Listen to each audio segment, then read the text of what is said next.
Attention campers, this is your camp director. In today's all-camp event for the Whimsical Witches Badge, we will be covering Hocus Pocus, the Broadway musical Into the Woods, Kiki's Delivery Service, The Love Witch, and Teen Witch. Joining me is Camp Councilor Karly Perkins. Additionally, as a reminder, please don't put hexes on other cabins. I can't believe I have to tell you this again. And as always, it's going to be a great day at Camp Film Camp.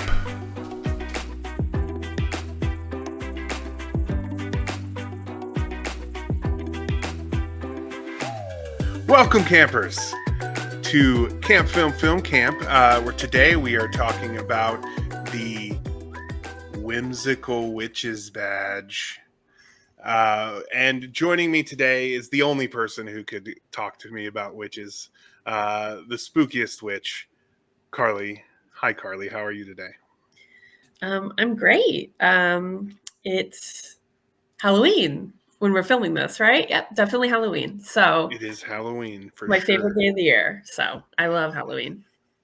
I'm very excited to get to talk to you on this Halloween episode. And not only is it a Halloween episode, this is the anniversary episode for the show. 1 year ago today, we dropped the first episode for the channel, which was our first episode of Camp Film Camp at the time. So this is the anniversary episode, and I'm so excited to get to talk to Karly, and I'm honored to have you on the anniversary episode.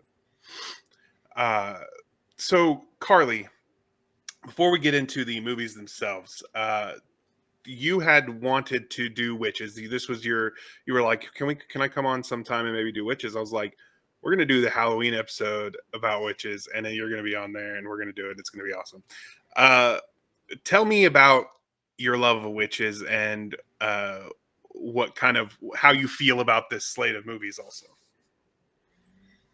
Yeah, I mean, I just love witches. They're so spooky. They're like all about like feminism and destroying men and like making spells. And I just love the aesthetic of them. I just love all their vibes. I love witches so much. And I'm really excited to talk about all of these movies with you. I think all 5 of these are going to be great. I think 2 of them I've never seen. Yeah, 2 of them I've never seen. And a few re-watches for the rest. But yeah, these are all great movies. 2 of these were first-time watches for me as well. The rest I had seen. I actually think they're probably the same ones. So we're gonna have a good time talking about these movies. Let's just jump right into the first one, which is Hocus Pocus. I'll just start off by saying just a little disclaimer. I don't have the nostalgia for this that many of my peers have. I do enjoy this movie. I watch it basically every year. But mostly it's just because of the cultural significance of it rather than enjoyment necessarily for me. There are some things I like a lot about it. But it does not have the nostalgia factor to me because I watched it when I was a kid, but not often. So it's not it doesn't have that for me. Tell me about your experience with Hocus Pocus. I actually feel pretty similar in that I watched it when I was a kid, but I wasn't like obsessed with it. Like I liked it. It was fun. I enjoyed watching it. It was directed by Kenny Ortega, who also directed all of the High School Musical films. So of course I was going to love it on some level, but the more I rewatch it, the less I like absolutely love it as much as I did the first time. I still love it quite a bit, just less so than I did like in my first few watches.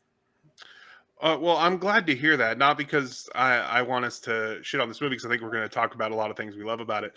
But generally, my peers in this space love this movie, and like if I say a cross word about it, it's a problem.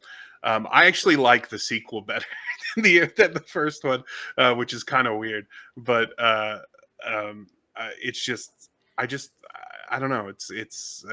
This movie just doesn't have the nostalgia for me, but it does have a lot of things I really like.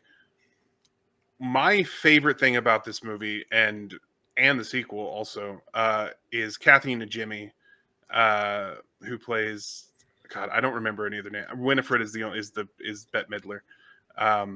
The not Sarah Jessica Parker, but the other one, Kathy and Jimmy, plays her, and she she is the highlight of this movie for me. She's just very very funny, and I enjoy her comedic timing very very much. Of course, as a queer man, I do have to stan Bette Midler a little bit. So she is incredible. I've never really been a Sarah Jessica Parker person, even back when I was a kid. So she didn't really do much for me, but the other two really, really do. Which of the witches is your favorite? Probably Bette Midler. She's probably my favorite of the three. But I mean, Mm. I just love their chemistry together. Like just Mhm. the way they kind of bounce off each other, and like you can like because sometimes with are they supposed to be siblings or are they supposed to be a coven? They're sisters. They have Okay, the same last name, so okay, I so they are assume sisters. just sisters. They seem very sisterly. Like the way they're not very nice to each other. Like they're always kind of like insulting each other and being a little mean, and that's what you get with siblings a little bit. So like Mhm. they feel like sisters who have known each other for a long, long time. So I really like their chemistry together. But yeah. Yeah, I love their chemistry as well, and I talk about how Kathy and Jimmy is my favorite, but all of her like best bits are playing off of Bette Midler or Sarah Jessica Parker, and it's just the way that she plays those bits that make me love her so much. But yeah, their chemistry is really good. Um, what about the non-witch characters? Did you ever do you have strong feelings about them at all, or any Um, of them in particular? Not particularly. I do think it's funny how much they mention that the main kid in this is a virgin because I'm just like, Hmm. he's how old is he? 14, 15? Of Yeah, course something he's like a that. 14, virgin. What? Why? right? Like, is the girl not a virgin? Like, is his little sister not a like? It's so weird how they're constantly like talking about how he's not a virgin. I'm just like, this is a child. What? Why? Right. I agree. As I'm watching it, and I thought, and maybe I missed it this time, and it is there, but I thought there was a point where she was like, "Don't worry, I'm a virgin too." But I don't think she ever gives him that relief at any point during the movie. Like, it is weird that they keep talking about it, and I think that I don't know. I think it's just like high school culture, maybe is what it's playing on. But as a father of a 14-year-old, I'm like, of course of course he's a virgin. Like I hope. Uh, so I don't know, and especially the girl who's what, like 7, is like, I have a 6-year-old and I can't imagine him making fun of someone for being a virgin. So I don't know. That's all very weird, and for a children's movie, it's a weird dynamic. But they do mention it a lot, a lot. Yeah, I do have to talk about my favorite character, which is Thackeray Binks, because he's a Hmm. cat. And I love at the beginning when they're turning him into a cat. One thing I noticed on this watch was that like their books in alphabetical order.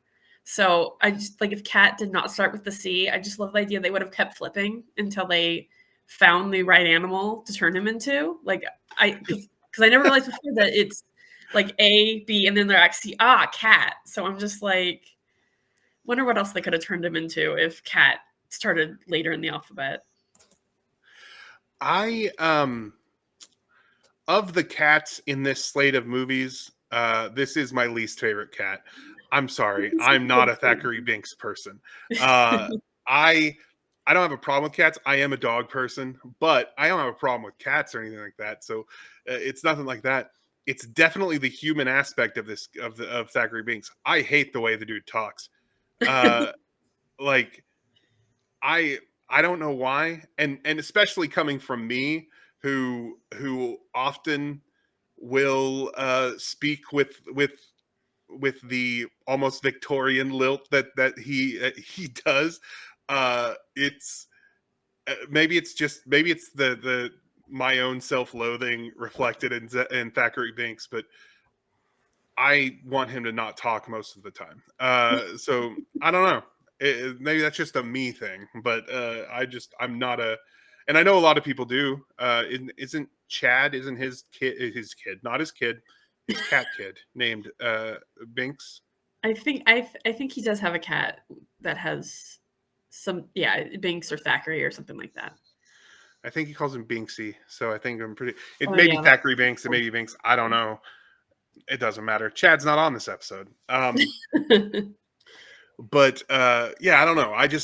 Thackeray Binks is not my guy. I don't have a problem with the actor really either. He grew up and was like on Criminal Minds or some shit. I don't remember. It's not a show I watch, but I have seen him, and he seems fine. It's just not a. It's just not a character that I enjoy very much. The other character that I do want to mention is Billy Butcher, and I only really want to mention him because number one, every time I watch this movie, I think this movie's almost over and we haven't seen Billy Butcher.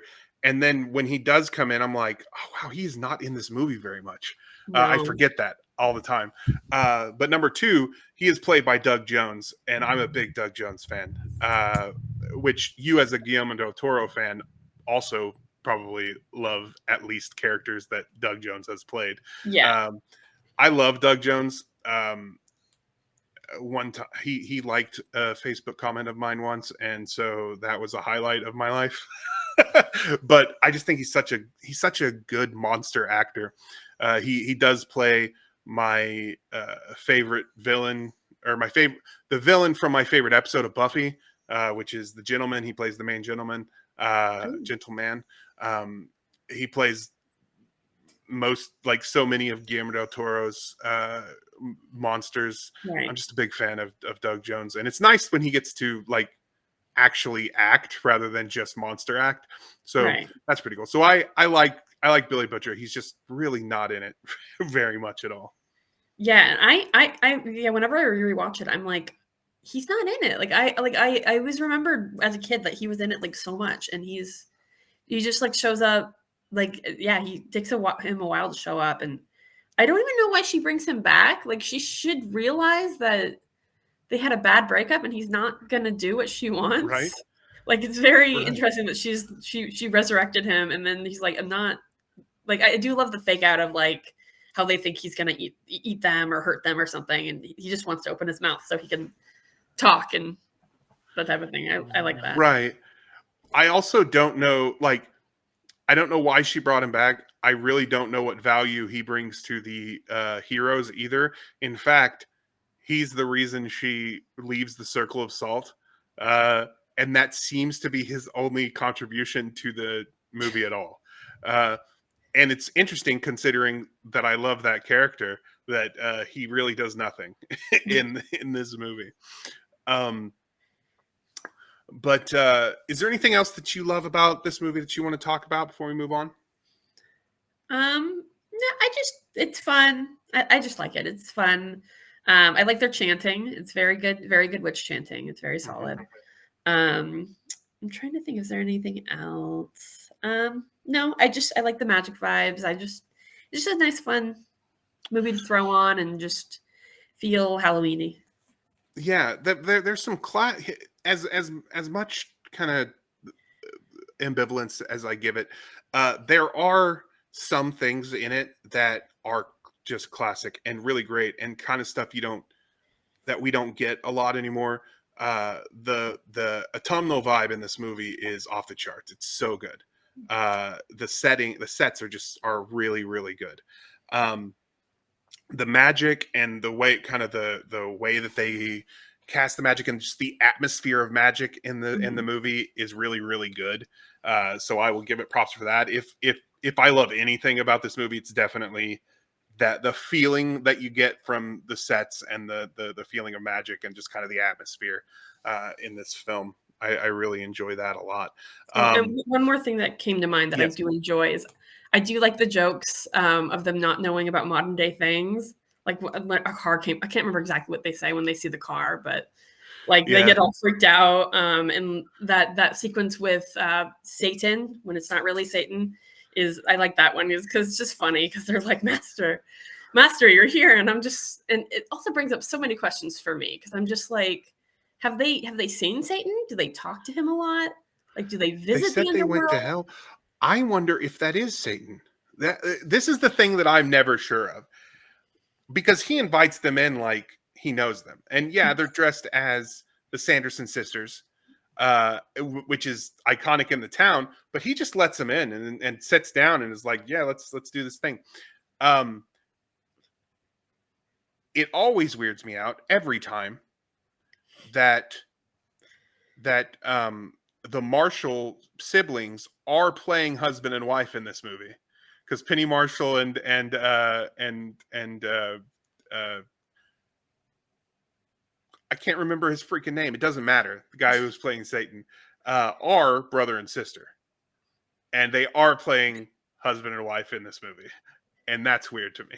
That that is odd. Yeah. Gary Marshall and Penny Marshall are siblings. They're playing husband and wife. It's weird. But I do like that sequence a lot, regardless of the weirdness that it gives me and the unsure what is happening, because I don't know why. Like, they've obviously, as they said in the movie, they've been to hell. So maybe that is the devil. Maybe it's like there's a lot of like Buffy and shows like that where the idea is on Halloween the evil things actually don't do anything that day. Like, that's their day off. That could be the devil's situation too. He's going to his vacation house in Salem because it's Halloween, which is funny.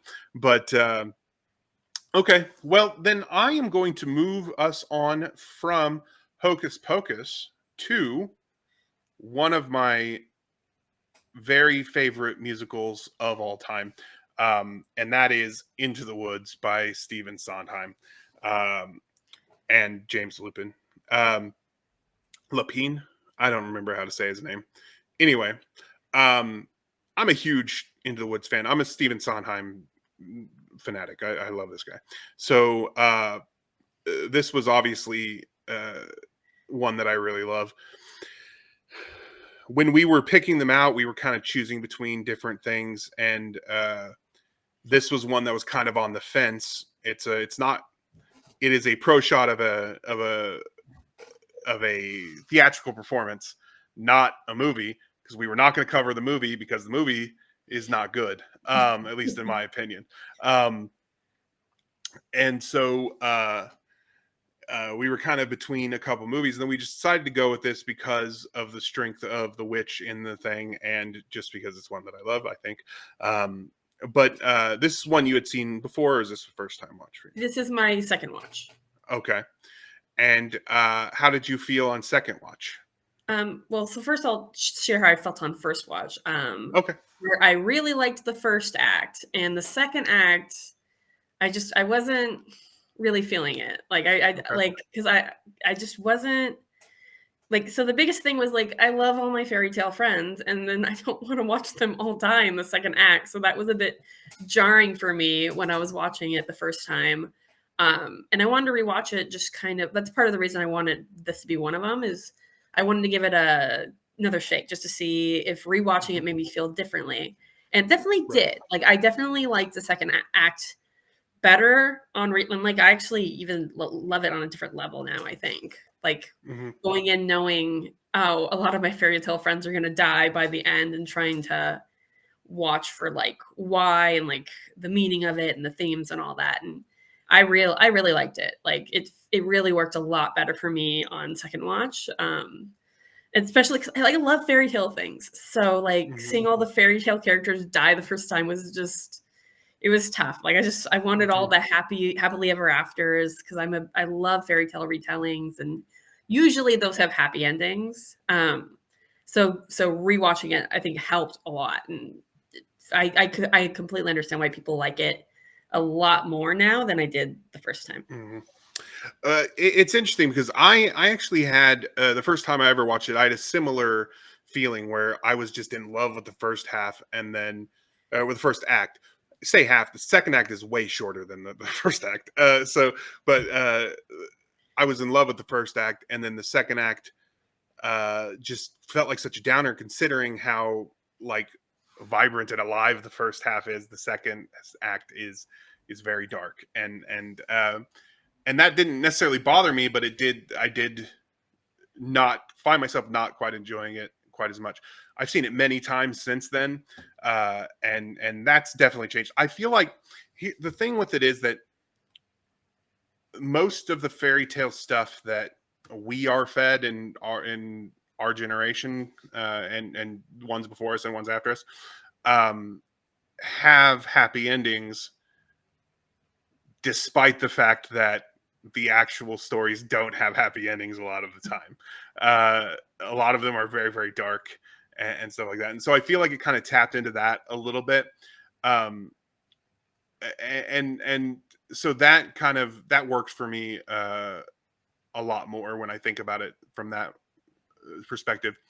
Also, most of my favorite songs in this are in the second half, and Mhm. I didn't think that was going to be true after seeing it the first time, but in subsequent watches, most of my favorite musical numbers happen in that second part. Um, but yeah, it's one that I every time I watch it just am in love with. I'm actually going to be I'm actually going to get a tattoo to beside my uh penguin here. I've got a penguin that has my mom written in my mom's handwriting in memorial of my mother. And my sister who passed away, I'm going to get a butterfly uh, on my like here. Like you can't see, like right here with her name written in her handwriting. And in the middle is going to be a line from this show, which is uh, sometimes people leave you halfway through the wood. Mhm. Do not let it grieve you. No one leaves for good. Mhm. And so but yeah, so this movie is just deep in my soul, and I really love it. But yeah, it's interesting. I did have a similar uh, reaction the very first time I saw it. I did get to see this live. The high school, my local high school, put it on, um, which was a lot of fun. My wife's best friend's daughter played Milky White, which I thought was going to be weird because I'm like, usually that's played by a wooden cow, and it was, but she was like carrying it around in like any like emotional thing. Like she was very very funny. It was hilarious. Like she was the best part of the show. She was very funny playing Milky White, but that was a lot of fun because I got to take my kids to see it because they've watched bits and pieces of it. I don't know that they've ever sat and watched the whole show with us when we watched it at home, but I got to take at least my older two to go see it, and they also fell in love with it, which made me very happy. That's great. Have you ever seen? You haven't seen it live? No, no. I hope to. I hope to one day, but so far, yeah, I've only seen it twice. And I've listened to the soundtrack quite a bit Right. since I've seen because even the first time, like even when I didn't like the second half as much, I still like the Your Fault song where they're all blaming each other. Like Hmm. even after the first time, I was like that's a killer song. Like it's so catchy and so like I just love like the whole mob mentality of it and like Yeah. needing someone to blame. Like it's yeah. There's just so many great parts to that. Um, the scene where the baker and Cinderella are talking to the children, where the baker is talking to Jack and Cinderella is talking to Red. I believe the song is "Children Will Listen." Um, uh, is probably my favorite song in the whole thing and it's it's my favorite when I listen to it, but when I watch it, I love it even more because it's two people who are not near each other Mm. having this conversation with two different people, and it's a really beautiful really beautiful song. Have you seen the movie? I haven't, because I've been warned away by you and other friends. um, it the movie. I'll say this: movie is not terrible. It's passable. I'm not a big fan of Rob Marshall's musicals. Even the one that everybody loves, Chicago, is just not really my thing. I just don't really like the way he makes musicals very much. Um, but uh, this one in particular, it's they forgot that that it's a comedy when they made the movie, I think, and they focused just mostly on the dark. There is some comedy in it, but uh, the even as dark as the second half gets, the whole thing is a comedy, and then and the movie kind of forgets that. You also, I don't know, I just it doesn't have the tone or spirit. And James Corden plays the butcher, and they could have, or the baker. I said the butcher. The plays the baker, and that just it feels wrong. It feels like there could have been a better casting Definitely. situation. If you can believe it, he's better in Cats than he is in Into the Woods. But yeah, I don't have a lot to say outside of how much I love this. Let's talk about The Witch, though, real quick. I was just about to say that. Yeah. Let's talk about The Witch, because it's Bernadette Peters, who is royalty in my house. We love her. No crosswords will be said about Bernadette Peters. I really love her. Of course, this is kind of a tangent, but my favorite performance in this and my favorite character and everything is the baker's wife, Joanna Gleason. She's so good, and she's basically the story is really her story, and I really love her performance and her character. Patti LuPone once, you may have seen it when she was doing Hot Ones with um, Aubrey Plaza. Aubrey Plaza asked her, you've lost at the Tonys 5 times or something like that. Which performance was least deserving, and you should have won? And she said Joanna Gleason for Into the Woods, and it's the first time I've ever been upset with Patti LuPone. But Patti LuPone also is royalty in my home, but she needs to keep Joanna Gleason's name out of her mouth, is all I'm saying. But I've talked enough about it.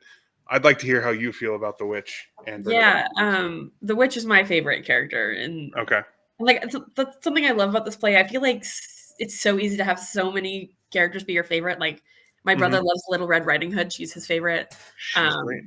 And like, there's just so many characters that I feel like you could say any character's your favorite, and I probably wouldn't begrudge. Well, unless it was the princess. If one of the princesses was your favorite, I'd probably question your. I would say if Cinderella in the second half was your favorite.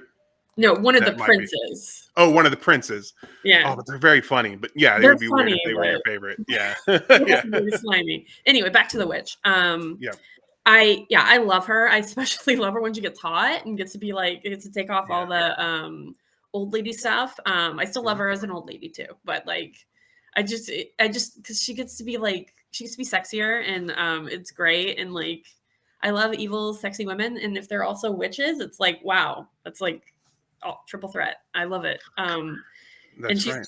she's so good in this. She's just fantastic in this, and like she's driving the entire plot. She's the reason every single thing in this musical happens, and it's just she just I can't I don't really know why I love her. She's just it just is. She just is the best, and she just kills it. And I just love how she at times she's despicable, and times she like you see her humanity a little bit. Like it's really good. I agree. I think she's incredible. As I already mentioned, she's sexy.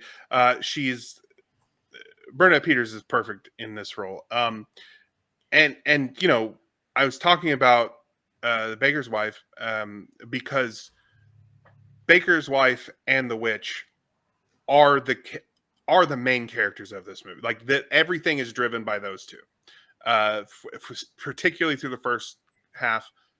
And the thing that I forgot to mention earlier about how dark it gets at the end, which is something that I really love about it, is basically once the show takes away both of those characters at some point, and then it's just everybody else who have to figure out how to do this alone without the only two capable people that existed in this movie, or in this musical, um, which I think is really cool, because which I really like, because uh, there's really an air of like, after that point, it's like, what do we do now? Because the baker's lost his wife, and he's just there with his son, and he doesn't know how to do that. And uh, Cinderella has lost her husband, uh, and the kids have lost their parents, and everybody's lost their people, and it's but they still have important work to do, but they don't have the people that they tend to rely on. And so uh, it's really a what do we do when we don't have the people who made our lives work. And I really love that. And that's why when you get rid of those two characters, those other characters really shine. I mean, they still shine in the first act, but in the second act, they have to pick up and do, and they have to shine, like, and I really love that about the ending of this movie. That's cool. I never thought of it that way. So, but yeah, like when you say that completely makes sense with, yeah, that makes sense. That's awesome. I made sense, everyone. Mark it down. All right. Do you have anything else to talk about with this movie before we move on? I don't think so. No, I think, okay. Yeah. Yeah, that's really it. I love it. And I don't have much else to say. We might talk about it some more later. We'll find out. But that's going to bring us to the movie I probably associate with Karly more than anything. And that is because when I met her, like, this was her profile picture. And I'm not sure. We'll find out. It's Kiki's Delivery Service. I want to find out about when you first saw it, because did you first see it around that time, or had you seen it before? I honestly can't remember when I first saw this. But no, I probably did first see it around that time, because I went on a big Ghibli binge and watched a bunch of Ghibli movies. So I think that was when I first saw it. And like, the funny thing is, this isn't even my favorite Ghibli movie. A lot of my friends think it is, because I love Kiki and I love witches, but Howl's Moving Castle is actually my favorite. But which also has a male witch, so that makes sense. But I just love Kiki. It's just such a nice. I mean, it's Ghibli. It's just a comfort movie. It's delightful. Like when we were talking about what movies need to be on here, I was like, we need Kiki. If Kiki's not on here, then I can't be on the show, and Kiki needs to be present. She's very important. And I had to have you on the show, so we got Kiki in here. I saw this when I was a kid. It's funny. This came out in 1989, and so did the other movie about a teenage witch. Came out in 1989. So both movies that we're talking about here about the teenage witches came out in 1989. But I don't think I mean, I definitely didn't see it back then, but there were several Studio Ghibli movies that I watched when I was younger, and this is one of them. My Neighbor Totoro is my favorite Studio Ghibli movie, and I think a lot of that is just because I watched it when I was younger. I did get an opportunity, because they keep putting these movies back out in theater, which is awesome. And I got an opportunity to see My Neighbor Totoro in the theater, and it was magical. But this movie, I really love. I love Kiki. Like, I love the character. I love her heart. I love her her just kind of her view of the world. I basically love everything about her. And that's really important. Obviously, it it makes the viewing experience of this really fun, and it's a beautiful movie, and the story's good, so it's not like you need something to make it fun, but it just there's a delight in watching Kiki just go through her daily life and do her deliveries. And I always get sad when she loses her power, when Juju comes in. Is that her name? Juju? Gigi. I should have remembered that. My kids call my grandmother Gigi because it's their great grandmother Gigi.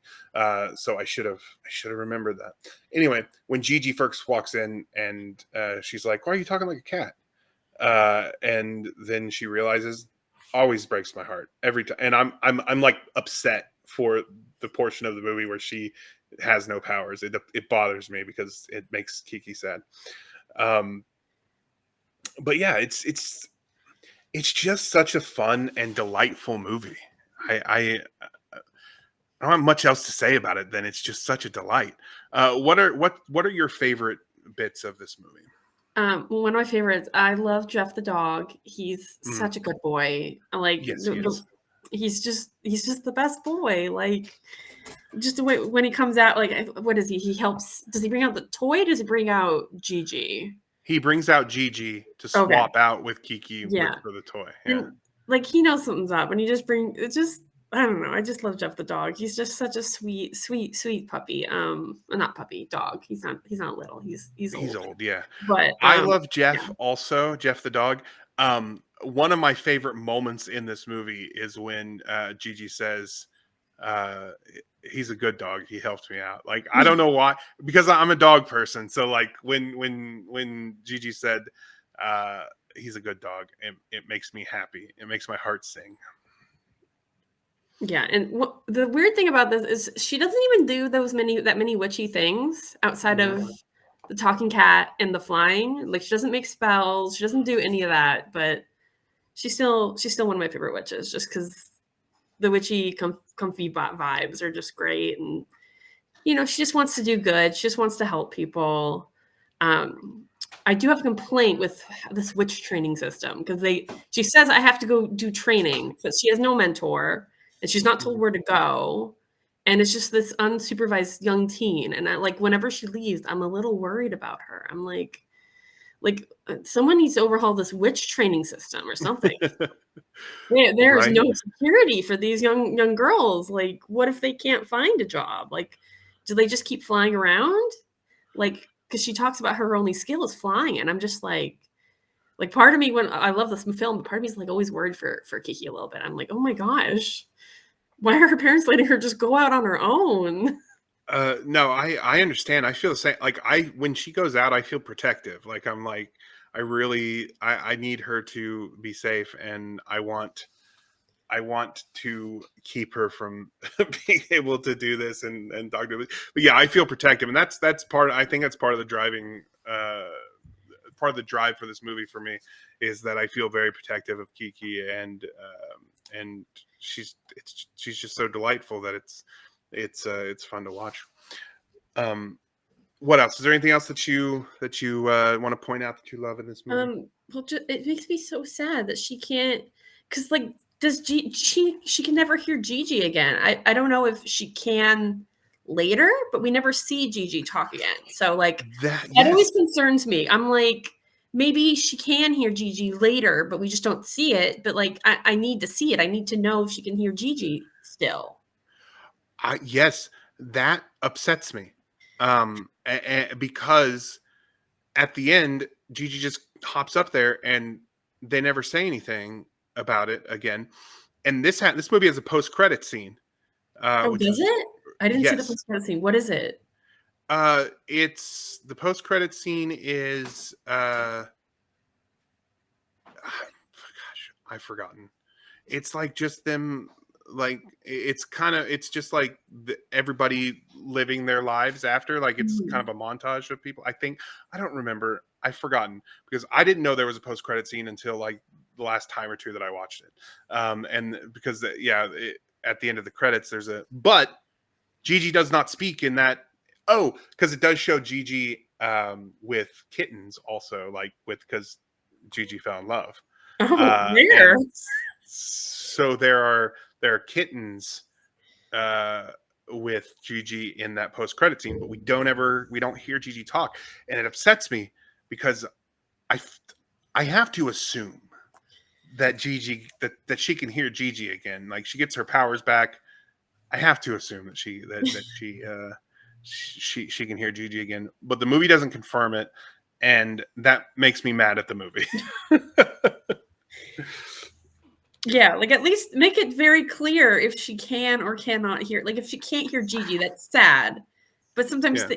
things can be sad. But it's the uncertainty that drives me crazy. I'm like, I'm choosing to believe she can hear Gigi because I will lose my mind if she can't. But yeah. Oh yeah, I'm with you.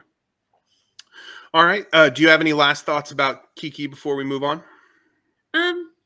No. I just I usually watch it with the sub. I did watch it with the dub this time because I knew you said you were going to watch it with the dub. But usually, like with all the Ghiblies, I really like watching with the sub just because I like hearing other languages. But they're both good.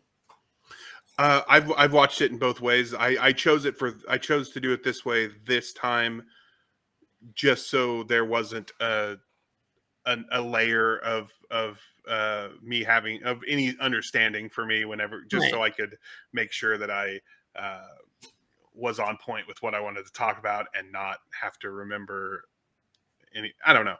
I watched it subbed. I've watched it dubbed. That's also incredible. Mm. So it both ways is great. Um, all right. So let us move on to this next one. And this was the first watch for me, and I imagine it's first watch for you based on everything we've talked about. Mm. But we're going to talk about The Love Witch from 2016, which is not what this movie looks like. It's made in a retro pastiche 1960s 1970s style, which to me is the biggest benefit this movie has. Like there's a lot going on that I really love with that. I fluctuated a lot back and forth as to whether I was enjoying this movie or not.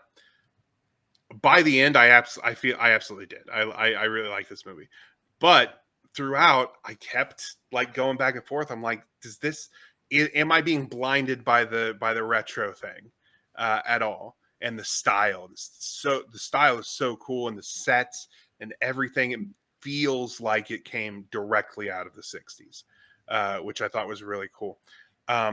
So I, as I'm watching it, I'm like, am I being blinded by this? Am I really digging this? She's definitely using rape magic, and can I just ignore that or or not? I came around to that. I do like this movie. I'd like to hear how you feel after your first watch.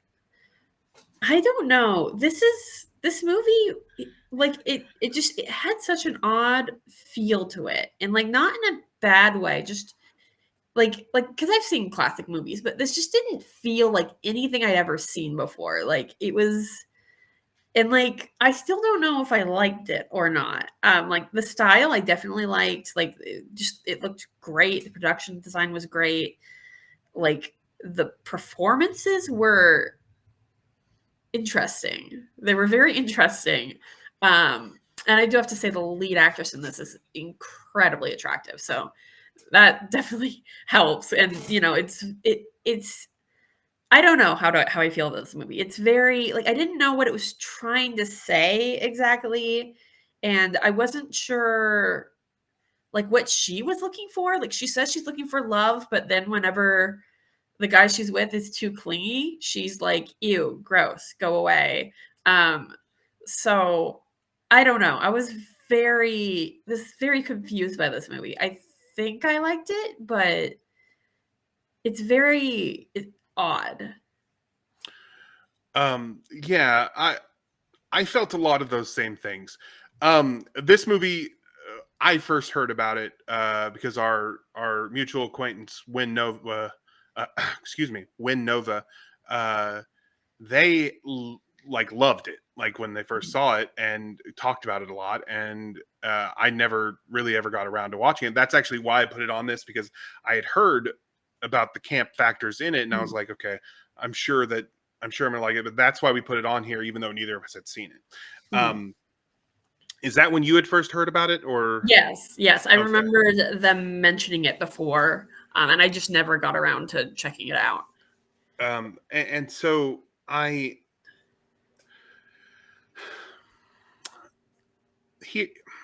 it's hard because there's part of me that looks at this movie and recognizes a masterpiece in it.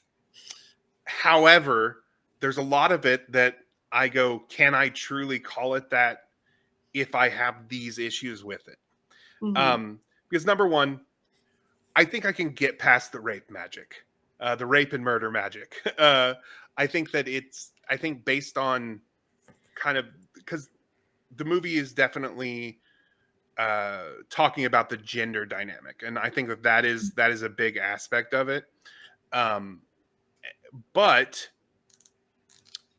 I don't know if that allows me to get past that magic that she's using, and what she's using it for.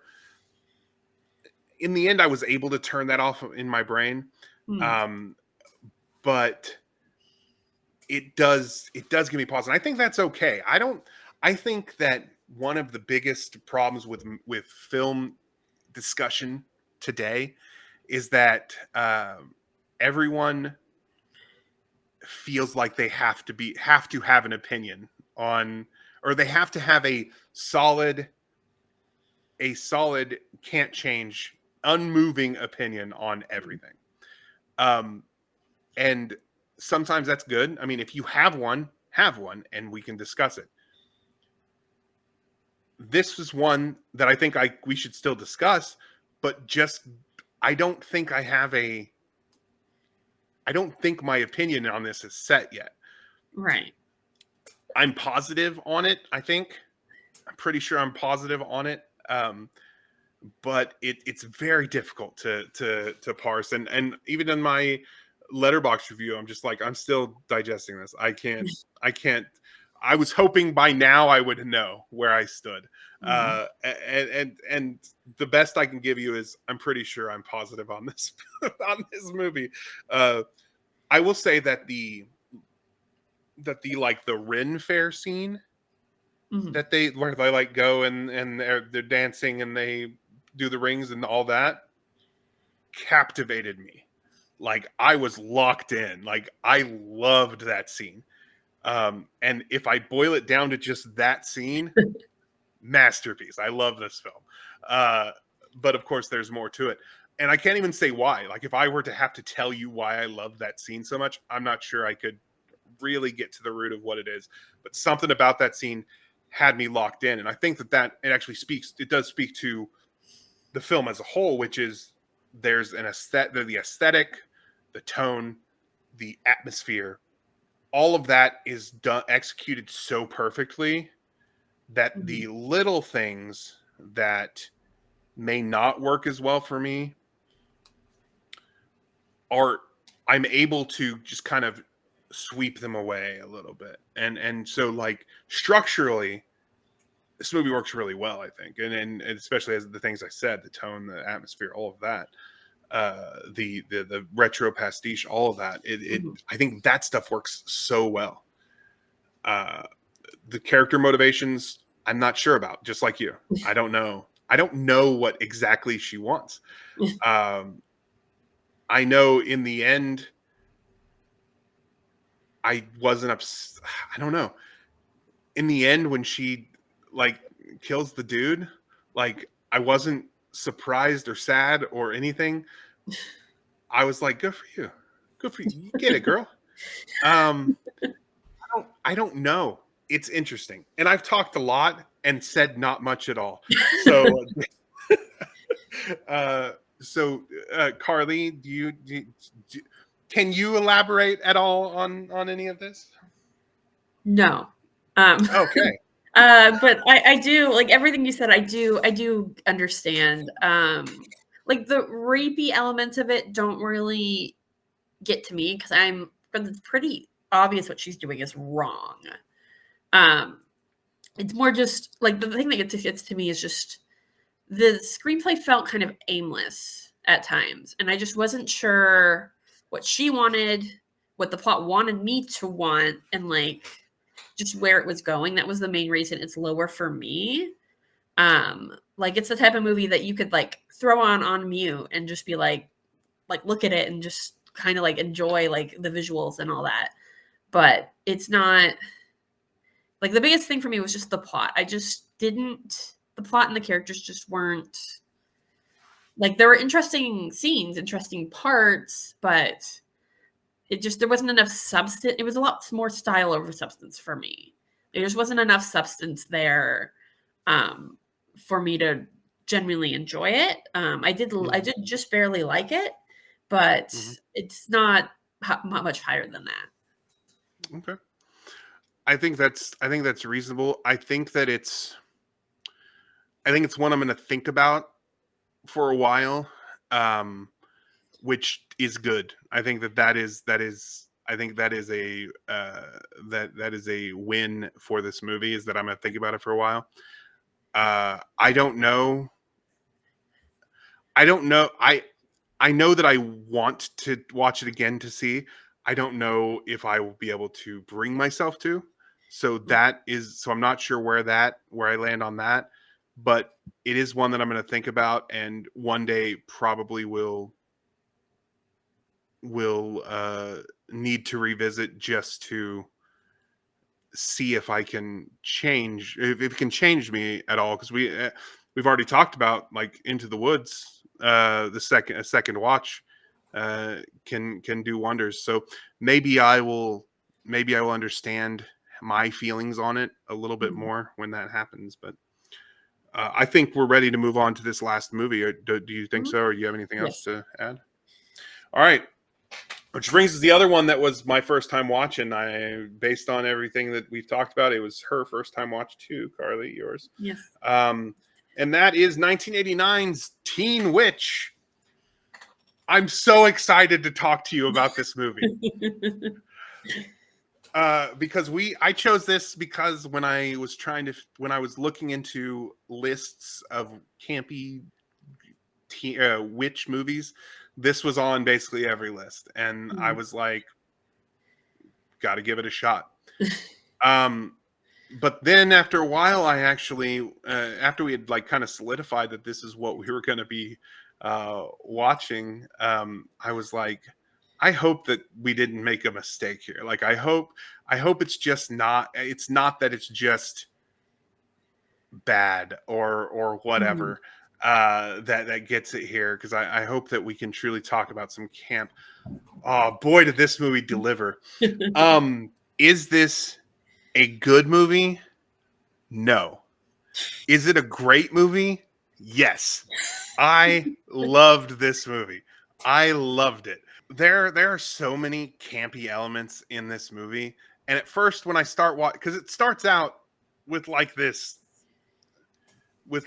erotic thriller scene. I don't know how to describe it, but it turns out to be a dream sequence.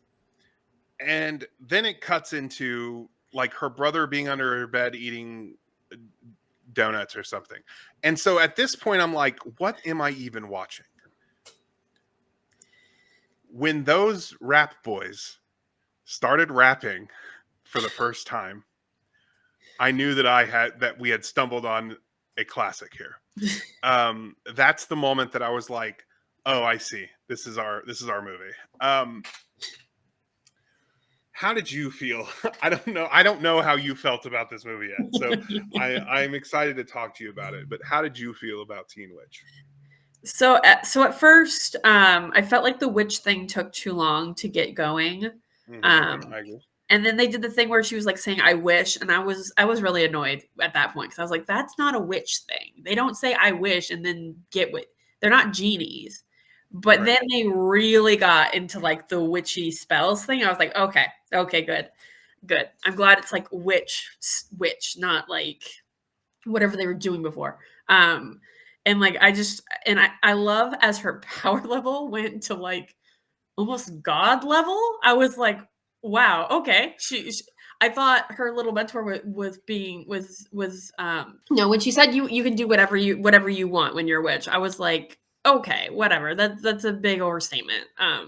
But then they got into what her actual powers were. I was like, oh, okay. In this world, being a witch means you're literally a god and can do pretty much anything with no limits. And that was amazing. It was so much fun. And that's not even talking about all the other campy stuff that just so happened to happen throughout the Right. movie, like her glow up, where everyone's like obsessed with her. Like, yeah, I really liked this movie. It was, yeah, it's so campy and so fun and so witchy. Mhm. It was just fantastic. Yeah, I agree. I thought the witch stuff took a little bit to get into, and especially because uh, this, like, her supporting characters in this were not super fun to be around. Her brother, I don't know where I land on him. He's not a real person. Uh, I I I don't know. Half the time he annoyed me. Half the time he made me laugh. I don't know where I land on her brother. It's very confusing. Her friend was all right. Like, I liked her. But a fun thing is that her dad was played by Dick Sargent, who was Samantha's wife, or Samantha's husband on Bewitched. Uh, I really wish they would have gotten. Uh, uh, I've forgotten her name. The woman who played Samantha to be the mom. That would have been super cool. But he's from a witch show, which I thought was really cool. Um, but once we got to her mentor lady, who was just Mhm. great. She was fantastic. Um, She was a little bit of a sociopath, but she was yeah, great. and I love the thing that it's kind of usually it's the opposite in this type of situation where when the student becomes overzealous and starts going, like crossing lines and stuff like that. Usually the mentors is like trying to get them to stop and that kind of thing. When it happens in this, she's like, "Are you sure you want to stop this? Because our lives are really good." uh, it's very very funny.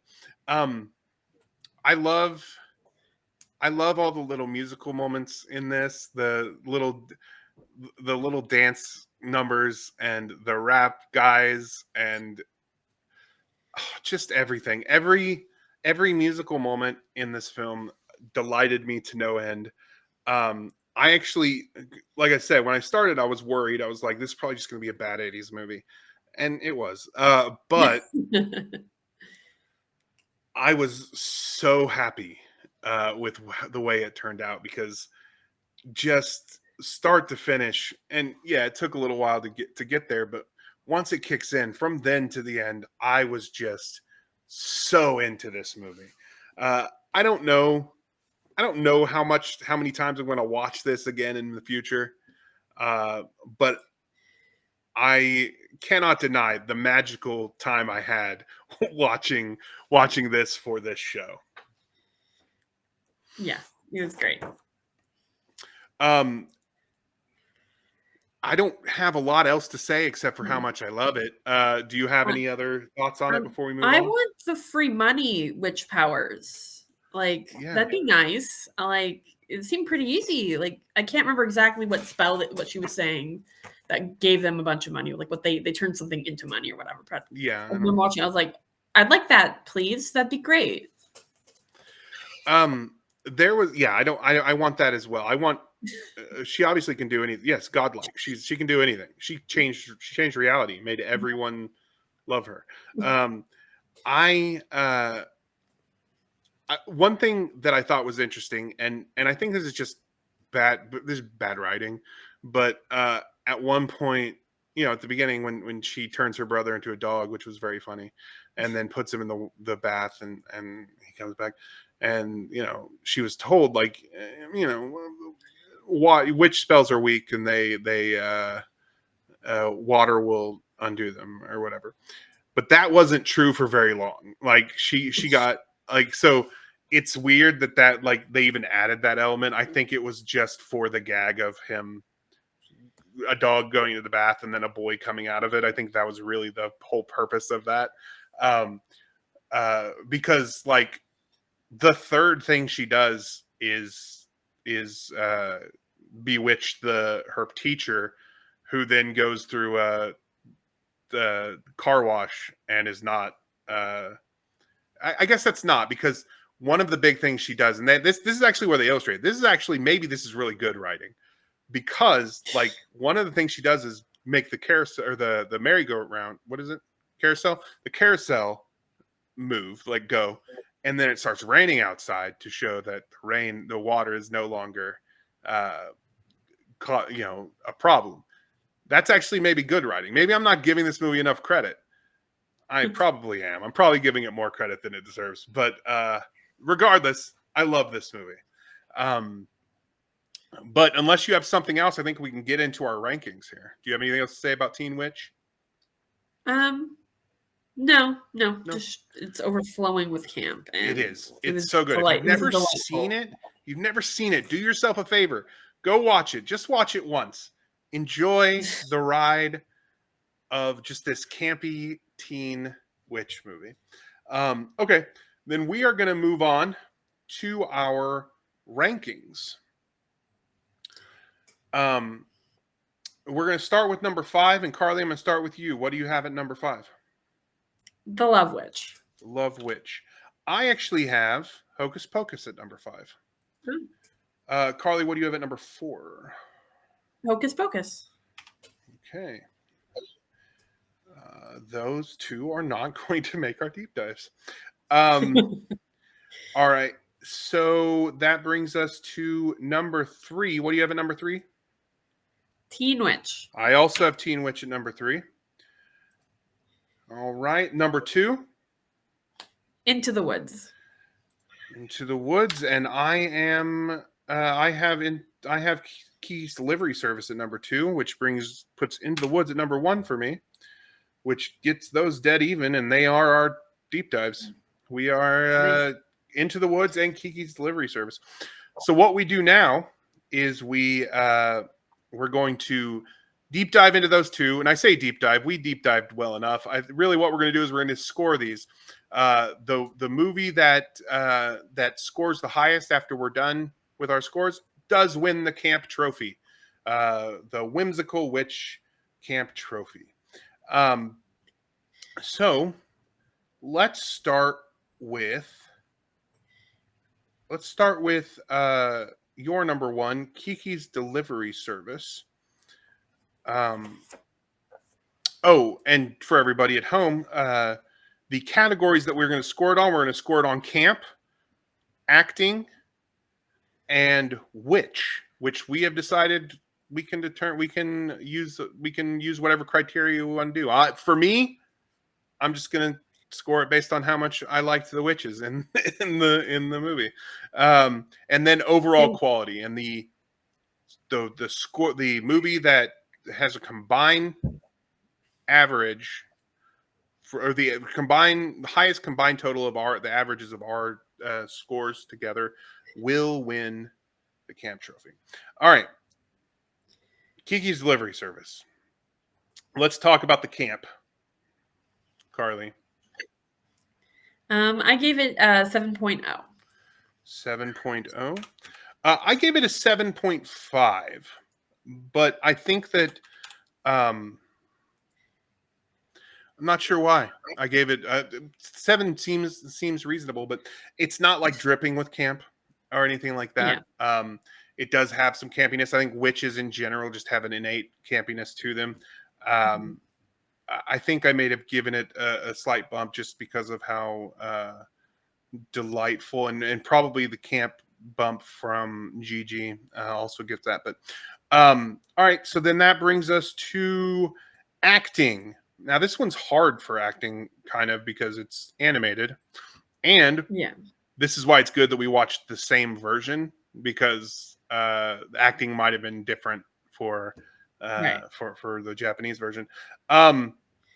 I thought the acting was just fine, and so I actually gave it. And I will say this: I think it's a little bit higher because because as I was doing this, I realized that I tried to give it a lower score, and then I realized that the acting was better than some of these other movies, and so I bumped it up. But I did give it an 8. What did you give it on acting? I just gave it a 7. No. And I do one thing I forgot to mention before. Do you remember the moment at the end when the old lady's watching on the TV and she says, my, how terrible? Yeah. Her tone of voice seemed very cheery as like that child was about to die. And that very much unsettled me. I was like, oh my God. That's funny. All right, so let's talk about the witch. I've already talked about how much I love the witch in this, how much I love Kiki. Um, what score did you give it for witch? I only give it a 7. What? I do love Kiki, but there's no spells, there's no chanting, so that did lower it a bit for me. Okay, I can understand that. I did just rate him based on how much I love them, not necessarily how witchy they were. So Kiki does get a 10 for me because I love Kiki very much. And Perfect. then for overall quality, what score did you give Kiki? I give it an 8 because it's good. It's solid. It's really, I love it, but it's not like masterpiece level or anything. It's just really good. Okay, I gave it and I gave it a 9.5. So very different here, but that does bring the total average for our because okay, so in camp it gets a 7.25 average. Acting is a 7.5 average, witch is a 8.5 average, and 8.75 average for overall quality, which brings the total average to 8.0. And that brings us to Into the Woods, which was my number one. So I'll start here. In terms of camp, number one, it's a musical, so it's always going to feel campier than it's going to be innately campy. But Bernadette Peters' camp level is off the charts. I gave this a 9 for camp. Oh wow! I gave it an 8. An 8. All right. So then acting. These are all very professional actors who are doing an incredible job, in my opinion. Plus the Bernadette Peters bump, also the Joanna Gleason bump. I gave acting a 9.5. I gave acting a 9. Okay. I might be over scoring all of this. Doesn't matter. They're my scores. Leave them alone. Okay, and then that brings us to Witch.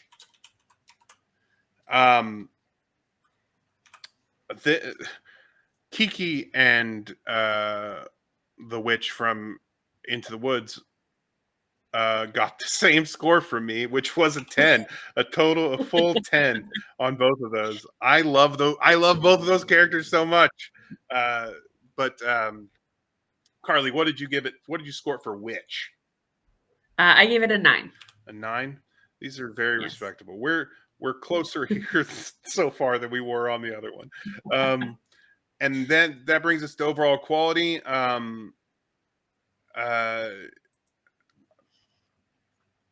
love this. It's one of my favorite things. On Letterboxd, I gave it a 5 stars, but I did give it a 9.5 on quality for this. What did you give it? 8.5. 8.5. Okay. And I nearly gave it a 9. It was close, but not quite. Right on. Okay, so for camp, our average is 8.5. For acting, it's 9.25. For witch, it's 9.5. And for overall quality, it is 9, which brings the average of a total average to 9.06, which by a large, very large margin. The winner of the camp trophy for the Whimsical Witch camp trophy is Into the Woods. And congratulations to Into the Woods, but congratulations to all of you at home, because you just earned the Whimsical Witch Badge. Put it on your sash and wear it around and tell people I earned this, because you earned it. All right, Karly. That is one of my favorite badges you've made, Matt. It's very spooky. You. I like fantastic. It too. Karly, where can people find you? I don't know. Being spooky, existing, scaring local children. If you feel a spooky presence on the wind, you'll know that Karly is there. That's where you can find her. You can find me right here on Matty Loves Movies. But for Karly and for me, I hope you had a great day at Camp Film Camp.